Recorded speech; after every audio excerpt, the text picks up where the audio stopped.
Hey friends, I just wanted to jump on and make a quick video just coming from my mama's heart, but also as a practitioner as well. As many of you know, I am expecting baby number 6. Please excuse my weird look. I am sitting on my birthing ball right now, so I'm like a little low and I'm unintentionally just kind of bouncing up and down. So please excuse that. It's a little awkward, but it's just so comfy to be sitting on this ball right now. So I am expecting baby number 6. So I just wanted to share just some tips for pregnant moms or future pregnant moms. If you are pregnant or if you know someone that's pregnant or wants to become pregnant, just share this video or just share the information. But in my schooling and research and studies, I came across some very important information regarding thyroid health during pregnancy. And when I first came across this information, I was quite upset. I was mad, I was sad, a whole bunch of different emotions going on there. But now I just want to get this information out and just hopefully it'll help other moms and children avoid what um, many moms go through and what I went through and what my kids experienced as well. So, in the first trimester, the baby is completely reliant on mom's thyroid hormone production because the baby is not producing um, that hormone just yet. So, for the first um, 12 weeks, the first trimester, the baby is completely reliant. So, if the mom isn't making enough thyroid hormone, that is going to have a negative impact on cognitive development. So it's very crucial to make sure that your numbers are optimal, or if you do have hypothyroidism, that you need to get that taken care of right away.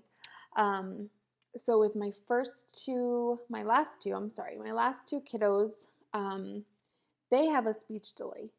And going back into my labs, because now I know, so I went to school after I had the fifth one.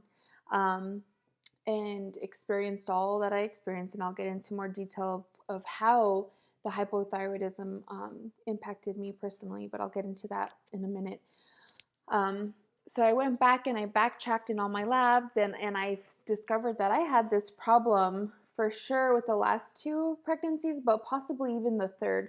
I'm really thinking maybe towards the end of that third pregnancy is when my thyroid started to have issues. Because not only will hypothyroidism during pregnancy cause that negative impact on cognitive development, and that could be different, guys, for everyone and for each kid, but for my kids, it was a speech delay. So not only can it do that, but it can also just give a higher risk of postpartum hemorrhage for the mother. And that has happened to me 4 out of 5 pregnancies. The first one had nothing to do with my thyroid, I know, because that was a different story. That's probably something you guys don't want to hear about, but that had nothing to do with that. My second one, I was fine. The third one, I did, so that's why I'm thinking that's when my thyroid started to act up towards the end. And then for fourth and fifth, for sure, I had full-blown autoimmune thyroid disorder. But for my last two kiddos, I started noticing for number 4 at around age 2, he just wasn't saying enough words that he should have been by age 2. Um, and then baby number 5 came around, and I noticed the same thing with her too. They're both super smart, super, super smart. They're just delayed in speaking. So baby number 4, he's 5 now. And he's talking fine. He has a lisp though, and everyone's like, "Oh, it's cute," and I'm just like,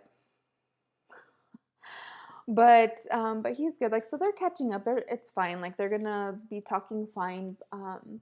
But it just still breaks my heart because that could have been spared. My first 3 kids, they were talking fine. They were talking a lot, spot on with everything. But the last 2 didn't. So it just makes me a little sad because it could have been prevented if they would have just tested. So that's what makes me upset. It's something that's very easily detectable and fixable.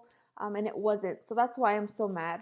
Most OBs and midwives won't check your full thyroid panel. They'll maybe they'll check a TSH, and that's just not enough information for thyroid health. So if you are pregnant or know someone that is or wants to be, make sure that the TSH is tested, the free T3, free T4.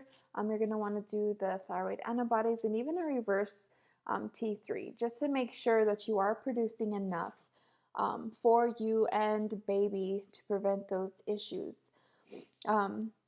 So there are tons of scientific studies on this. I will post a few on there, but you can do your own research too. Like I said, this has already been scientifically proven. Like when the mom has a thyroid disorder, it can have a negative impact on fetal development and also cause a lot of issues for the mom as well. Like I said, I experienced it, and it's kind of refreshing to know why, because a lot of the time doctors will say, oh, well, we don't know why, or oh, it just happens sometimes, or to some people.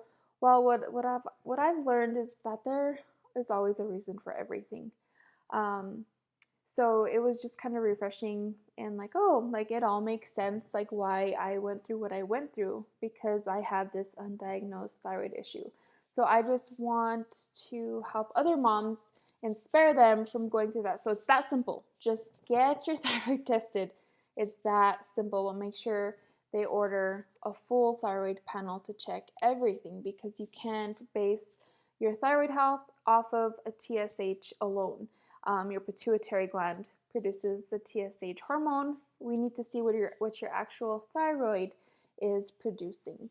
So I hope this was helpful and I hope it makes sense. Again, I'm going to post scientific studies on this and showing all this information. So again, just make sure your thyroid health is good when you are pregnant, just so you and baby will do well.